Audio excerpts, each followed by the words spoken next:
ജയശ്രീക്ക് വായനയൊക്കെ ഉണ്ടോ? ഇത്തിരി വായനയൊക്കെ ഉണ്ട്. വായിക്കാൻ വല്ലതും ഉണ്ടോ എന്ന് അമ്മാവനോട് ചോദിച്ചപ്പോ MD-യുടെ നാലുകെട്ടും ചന്തുമേനന്റെ ഇന്ത്യയിലേക്കാ തന്നത്. അമ്മാവന് വായനയും കുറച്ച് ഗ്രന്ഥശേഖരണവും ഉണ്ട്. ആശാൻ അല്പം ശ്ലോക എഴുത്തും കൂടി ഉണ്ട്. അമ്മാവന് കവിത എഴുത്തുണ്ടോ? പിന്നെ ഉറപ്പായിട്ടുണ്ട്. വല്ലതും പ്രസിദ്ധീകരിച്ചിട്ടുണ്ടോ? എവിടെന്ന്? അങ്ങനെ ഡയറിയിൽ ചുമ്മാ എഴുതിക്കൂട്ടും, അത്ര തന്നെ. ബാക്കി കഥകളൊക്കെ നമുക്ക് നാളെ സംസാരിക്കാം.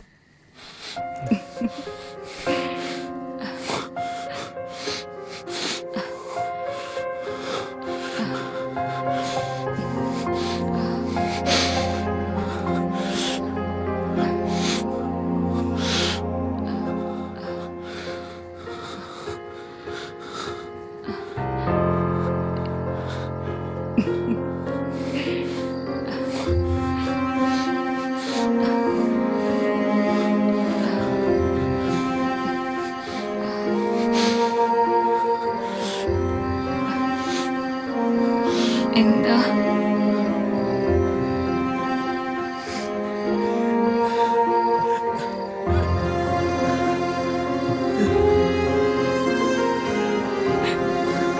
എന്താ വിഷ്ണുവേട്ടാ?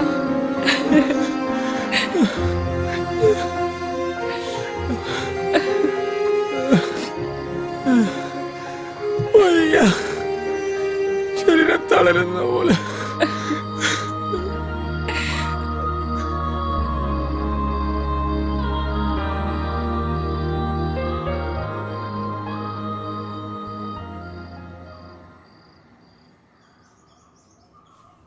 ഞാൻ ഇനി എന്ത് ചെയ്യും?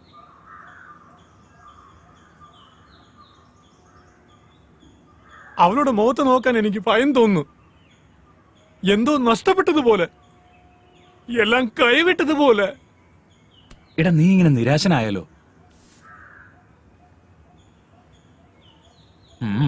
പറഞ്ഞത് നോക്കിയാ പരിഹാരമുണ്ട്. നേരോ? എടാ, വയാഗ്ര പോലുള്ള ഇംഗ്ലീഷ് മരുന്നുകൾ കഴിച്ചാൽ സൈഡ് എഫക്റ്റ് ഉണ്ടാവും.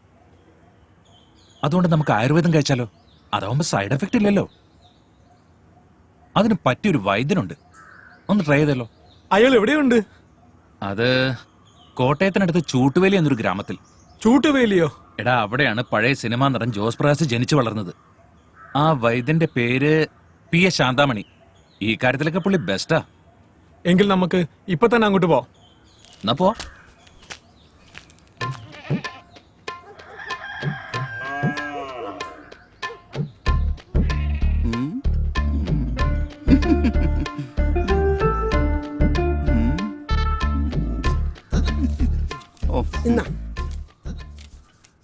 അരി 2 കിലോ, മുളക് പൊടി 250 ഗ്രാം, മല്ലിപ്പൊടി 150, ഉപ്പ് 1 പാക്കറ്റ്, ചിക്കൻ 2 കിലോ. അയ്യോ വൈദ്യരെ, ഇത് മരുന്നിന്റെ കുറിപ്പല്ലത്. അതെനിക്കറിയാന്നേ. ഇത് പിടിച്ചേ നീ. എടാ കൊച്ചേ, നാരായണന്റെ കടയിൽ നിന്ന് ഇന്ന് വൈകുന്നേരം മേടിക്കുന്ന സാധനങ്ങളുടെ ലിസ്റ്റാടാ അത്. അതിന് കാശ് തന്നില്ലല്ലോ. എടാ കൊച്ചേ, നാരായണന് മൂലക്കുരുവിന്റെ അസുഖമുണ്ട്. കഷായോ ലേഹ്യൊക്കെ കൊടുത്ത് ഞാൻ ആ കാശ് വസൂലാക്കിക്കാം. നിനക്ക് വല്ല വിരോധമുണ്ടോ? എനിക്ക് ഒരു വിരോധവും ഇല്ല. നാരായണന്റെ ഒരു ഗതികേട്. എന്താ നീ പറഞ്ഞേ? അതല്ല, ഈ ശത്രുക്കൾക്ക് പോലും മൂലക്കൊരു വരല്ലേ എന്ന് പ്രാർത്ഥിച്ചതാ. നിനക്ക് വരാണ്ട് നോക്കിക്കോ. എന്ത് പറ്റി? കുട്ടി ഓറഞ്ച് തിന്നുകയായിരുന്നു.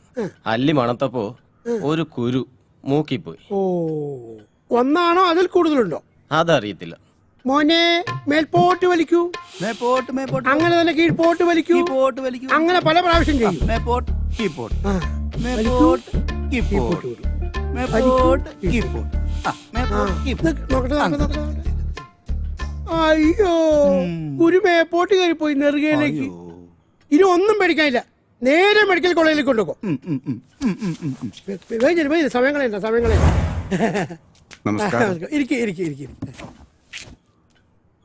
എന്റെ മുഖം മുഴുവൻ കാരയാ. ഇത് മാറാൻ ഒരു മരുന്നതാ. എന്താ നിനക്ക് ഇത്ര സുന്ദരക്കുട്ടപ്പനാവാനുള്ള താല്പര്യം? എനിക്കൊരു പ്രേമുണ്ട്. കാര കാരണം അവളെ അടുക്കുന്നില്ല. ഓ, മോനൊരു കാര്യം ചെയ്യേ. ഈ കൈയും കൂടെ മറ്റേ പിടിച്ച് ഇത് കൊണ്ടുപോയി അവളെ വിചാരിച്ച് മുഖത്ത് വരട്ടുക. നിന്റെ കാര്യം പോവും, അവളെ നിനക്ക് സ്വന്തമായിട്ട് കിട്ടുകയും ചെയ്യും. എന്താ പോരെ? കാശ് നോക്കുന്നില്ല വൈദ്യരെ. എന്നാ ശരി.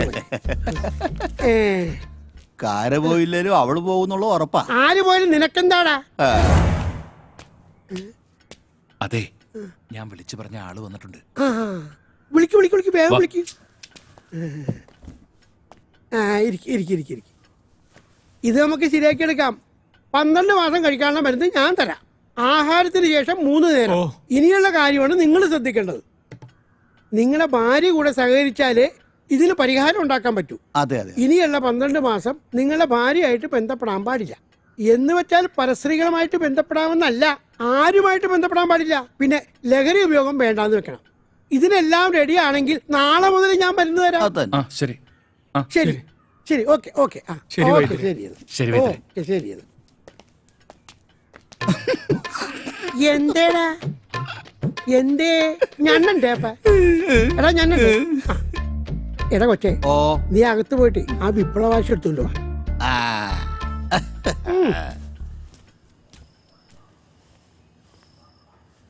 നല്ല അനുസരണയുള്ള കുട്ടിയെ പോലെ വൈദ്യുതി പറഞ്ഞ കാര്യം ചേട്ടനെ ഉൾക്കൊള്ളണം.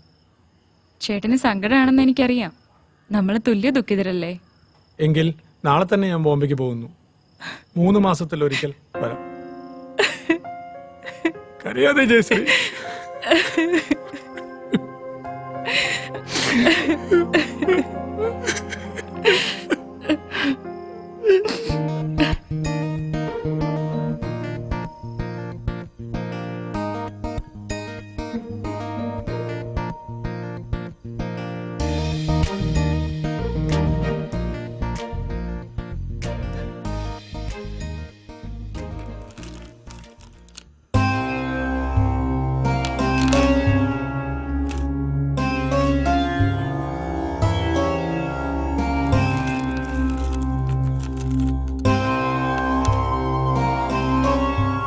നാളെ കാണാൻ പോകുന്ന പെൺകുട്ടിയുടെ പേരെന്താന്നാ പറഞ്ഞേ?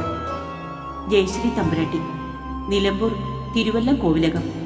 ഒരു മുജ്ജന്മ ബന്ധം കാണുന്നു. മുജ്ജന്മ ബന്ധം? ആ, മുജ്ജന്മ ബന്ധം. അതിൽ ഭയപ്പെടേണ്ട കാര്യമില്ല. കൂടുമാറ്റം എന്ന് പറയും. കണക്കിൽ അത്രയ്ക്കൊരു സൂചന കാണുന്നു. അതൊന്ന് സൂചിപ്പിച്ചെന്നേ ഉള്ളൂ. അതിന് ദോഷം വല്ലതും? ദോഷമുണ്ട്, അതിന് പ്രതിവിധിയുമുണ്ട്. വിഷ്ണുവിൻ്റെയും ഭദ്രന്റെയും പേരിൽ ഒരു ഹോമം നടത്തണം. ദോഷങ്ങളെല്ലാം മാറും. എങ്കിലും സൂക്ഷിക്കണം. ബേസിക്കലി ഞങ്ങൾ ആലപ്പുഴക്കാരാ. ജെസ്സിയുടെ മമ്മ നേരത്തെ പോയി, ഇവളുടെ 5ാമത്തെ വയസ്സിൽ. വിഷ്ണുവിന്റെ ഡേറ്റ് ഓഫ് ബർത്ത് എന്നാ? 1990 ഓഗസ്റ്റ് 5. ജയശ്രീയുടെ date of birth 1993 December 23 5 PM. 5 PM. എൻ്റെ ജെസ്സി മരിച്ച അതേ ദിവസം, അതേ സമയം. ഇവൾ എൻ്റെ ജെസ്സിയാണോ?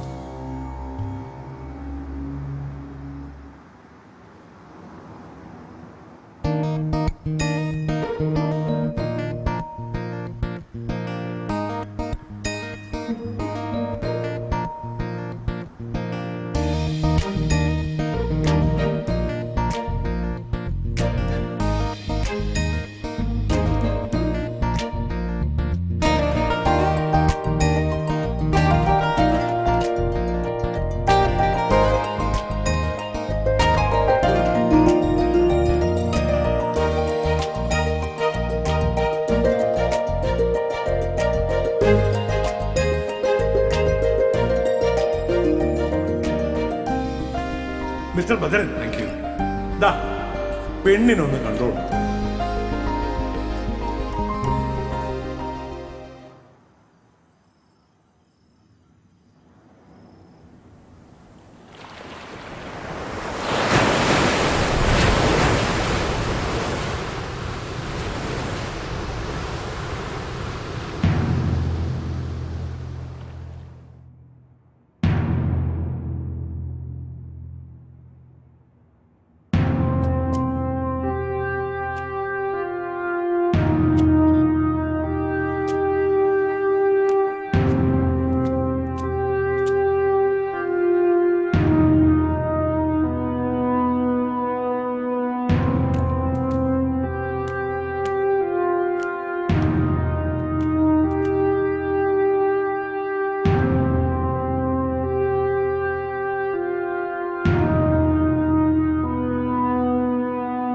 ആ കൊച്ചിന്റെ കല്യാണം കഴിഞ്ഞു മോനെ.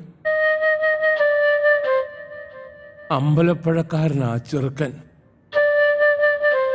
അവൾക്ക് വേണ്ടി നീ എന്തെല്ലാം സഹിച്ചു മോനെ.